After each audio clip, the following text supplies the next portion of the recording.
Hi friends, మనం తొలి ఏకాదశిని ఎలా అంటామో ఇక్కడ మహారాష్ట్రలో ఆషాఢ ఏకాదశిగా పిలుస్తారు.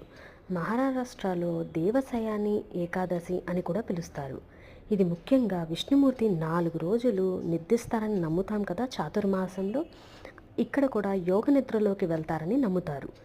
అంతేకాకుండా ఆయన రూపంలో పండర్పూర్ విఠోబా విష్ణు రూపం. అంతేకాకుండా ఆయన ప్రేమ, దయ మరియు రక్షణ దేవునిగా కూడా పూజిస్తారు. ఆ విఠల్ మహాదేవ్ కూడా మనకి విష్ణుమూర్తి అవతారంలోనే ఉంటారు. మరి మీకు ఈ ఇన్ఫర్మేషన్ నచ్చితే please like, share and subscribe.